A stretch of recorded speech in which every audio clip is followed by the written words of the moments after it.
There is something about you that you do not know, and other people do. You have been walking around with it your entire life, and the strangest part, the part that would make you sit down if you understood it, is that everyone around you can feel it, except you. Let me describe it from the outside, the way others experience you, because you have never once been on the outside of yourself, and tonight you need to be. When you walk into a room, something shifts. Not loudly, you are not the loud kind, that is part of it. But the room rearranges itself around you in small ways nobody announces. The nervous person settles slightly. The conversation, if it was circling something false, finds its way back toward something true. Children drift toward you like you are giving off heat. Animals that shy from everyone else put their nose against your hand. The stranger in the waiting room, the one who has been silent for an hour, turns to you, of all the chairs in that room, and begins telling you something private, something they have not told the people who know them. And you are so used to this that you have stopped finding it strange. But hear me tonight. It is strange, my friend. It is extremely strange. And it has been happening to you your whole life. And you have explained it as coincidence or friendliness or being a good listener, and all of those are true, and none of them is the real explanation. The real explanation is older and simpler and larger, and my grandmother could see it the way some people can see the color of a room, and she had a name for what you carry, and her name for it was the light. Not a metaphor, not poetry. She meant it the way she meant all things, as plain fact. Some people, she said, carry a light in them that other people can feel, the way you can feel a fire from across a field without seeing it, and the carriers almost never know, because the light faces outward, it warms what is in front of it, and the one place it does not illuminate is the person holding it. That is you, my friend. That is what tonight is about. I'm going to give you the 5 signs that you carry the light. The signs that other people have been reading off you for decades while you stood there wondering why they kept coming closer. And by the end, you will finally see yourself the way a room full of people has always seen you, and it will settle something in you that should have been settled a long time ago. The first sign you carry the light is that people bring you their heaviest things without being invited. Not everyone gets this. Hear me. Not everyone. Most people go through life being told the pleasant version, the weather report, the surface news, the curated update. You do not get the curated update. You get the real one. The daughter-in-law who has spoken to no one about the marriage tells you at the kitchen table. The co-worker who has been holding it together for months comes apart in your office specifically, not the one next door.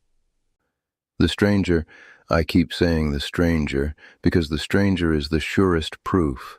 A person with no history with you, no reason to trust you, no relationship to leverage, and within minutes, they are handing you something they have been carrying alone, and some part of them is startled at their own mouth. Why am I telling you this? And you have heard that sentence so many times in your life that it has become part of your weather, and you never asked the question it was trying to answer. Why are they telling you this? Hear the old understanding. Heaviness seeks warmth instinctively, the way water seeks the low ground. A person carrying something too heavy for one pair of hands does not analyze the room and select the optimal confidant. Something in them feels the warmth, and they walk toward it, before the decision is even made, and the warmth they are feeling is the light you carry, and you carry it facing outward, which means you cannot feel it yourself, which means you have spent your whole life wondering why everyone brings you their stones while you stand there, apparently, being nothing special. You were never nothing special, my friend.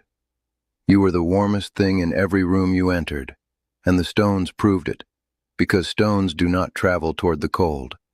And I want to show you what this sign looks like from the outside, because I watched my grandmother read it once and it stayed with me 50 years. We were at a gathering, many families, and a woman was sitting at the edge of it all, not in the center, hear that? The carriers almost never put themselves in the center, and my grandmother nudged me and said, "Watch her," and I watched. Over the course of an hour, 4 separate people drifted to that woman's chair, one at a time, and each one sat down, and each one began talking, not the pleasant talk, the real kind, the kind that leans forward and drops its voice, and the woman received each one the same way, fully, without hurry, without advice unless asked, just warmth and attention. And each one left her chair lighter than they came. I could see it in how they stood. And I said to my grandmother, "She is a good listener." And my grandmother shook her head and she said, "Grandson, there are many good listeners here tonight. Nobody is sitting at their chairs. Watch again, and this time watch what she is not doing." And I watched, and I understood. The woman was not performing. She was not calling anyone over. She was not advertising herself as available. She was simply sitting there, being what she was, and the heavy ones found her the way cold hands find a fire, without being invited, without deciding, drawn by something they could feel and could not name. And my grandmother said, "That is the light, grandson. It does not announce. It does not perform. It simply is, and everything that needs warmth, in every room it enters, feels it and comes. You cannot learn that. You cannot practice it into existence. You carry it or you do not, and that woman has carried it her whole life and has no idea, and the proof is sitting in every chair around her.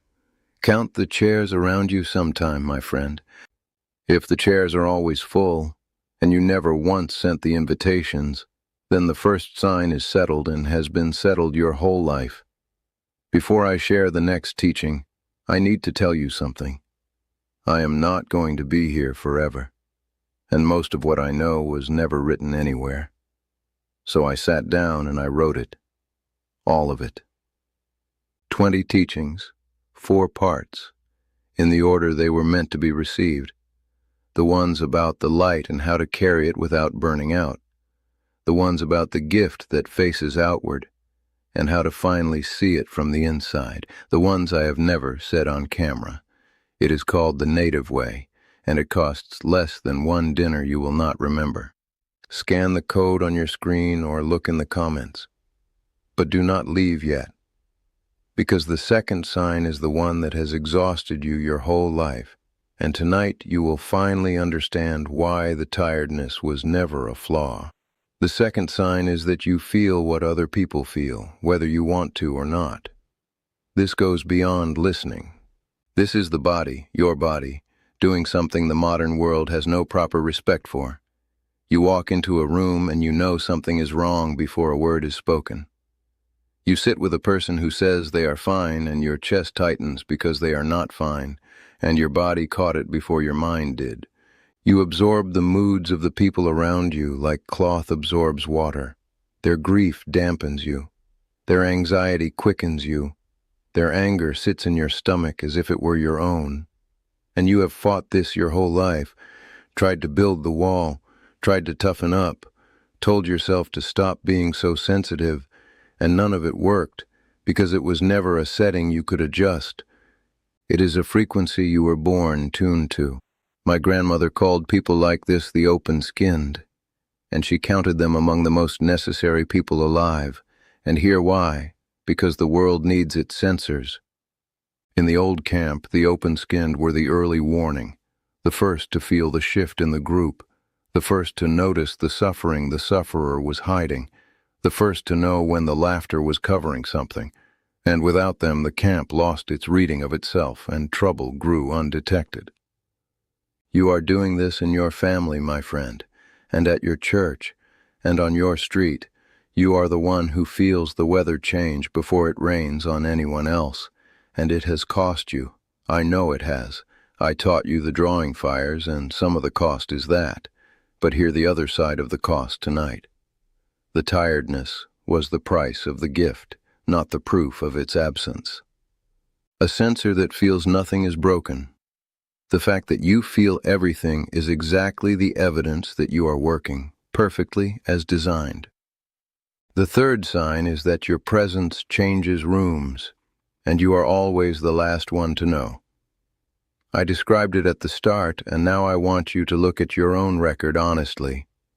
Think of the gatherings where you arrived and something shifted. The tension that was in the air before you came and is not in the air now, and nobody mentioned it, and you did not do anything. You just walked in and sat down and were yourself. Think of the sick rooms you have sat in and how the patient's face changed when you entered, not because you brought medicine or even said anything particularly wise, but because the thing you carry came through the door with you and the room received it the way a dark room receives a lamp. And now think of the times you were not there and heard about it later. They missed you. They said it, she wasn't there, and it just wasn't the same. We needed you there, and you weren't. And you heard that, and felt guilty for not coming, as if your absence was a failure, when what they were actually saying, stripped of all politeness, was that the light was missing, and the room knew it. My grandmother spotted the carriers by this sign specifically. She would watch a room when a certain person left, and she would watch what happened to the room after they were gone, and she said, "Grandson, the light is proven not by its entrance, but by the shadow it leaves when it goes." Check your own shadow. The rooms that miss you are not missing your personality, my friend. They are missing the warmth you do not know you bring, and the shadow you leave is the outline of exactly what you carry. The fourth sign is that hostility confuses you more than it hurts you. This one lives deep, and you have felt it without naming it. When someone is cruel to you, genuinely cruel, your first reaction is not anger, not defense, but bewilderment. You stand there thinking, why? Not strategically, not plotting your response, but genuinely, innocently, why would a person do that? And the bewilderment is real, it is not performance, and it has made people call you naive. But hear what it actually is.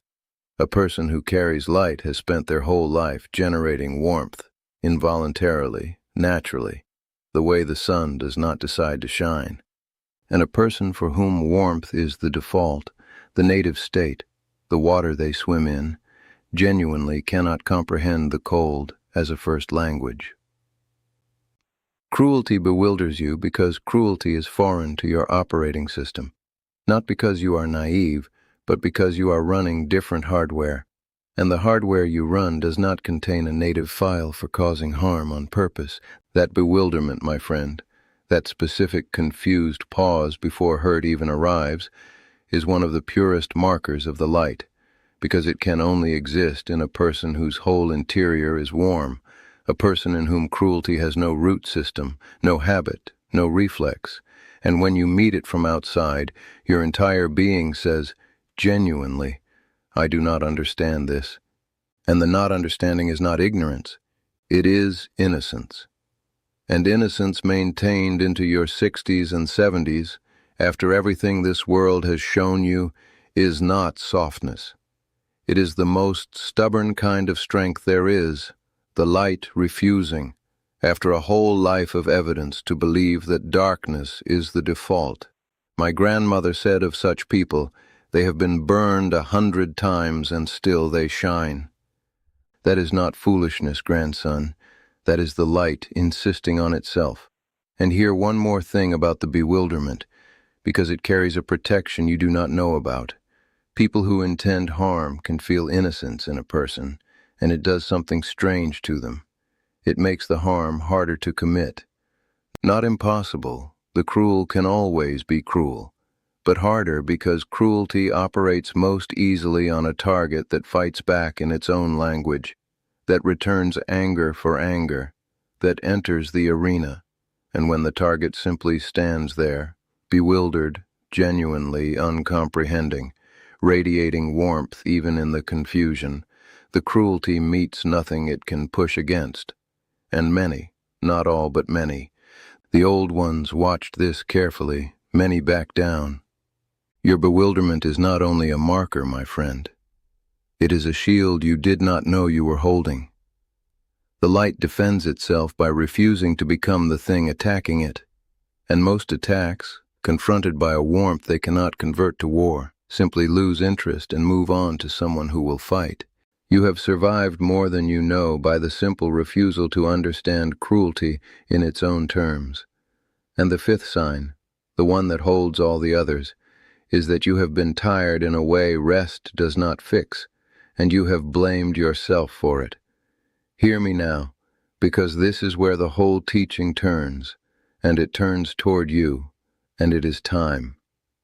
You are tired, some of you profoundly tired, and you have read that tiredness as evidence of weakness, of age, of something wrong with you, and I am telling you tonight what is actually wrong. Nothing is wrong. You are carrying a light in a dark century and nobody taught you how. That is the whole diagnosis. Hear what the carriers were given in the old way, and what you were never given. In the old camp, the light bearers were known, identified early, and they were given two things the modern world does not know to give. The first was tending. The camp tended its light bearers the way you tend the central fire, deliberately, with honor, because everyone understood that the fire that warms the whole camp must itself be fed or it dies, and the light bearer was never expected to burn alone. The people brought wood to the people who brought warmth. That was the economy, and it worked for 1,000 generations. And the second thing given was the teaching, the simple, practical teaching of how to carry light without burning up.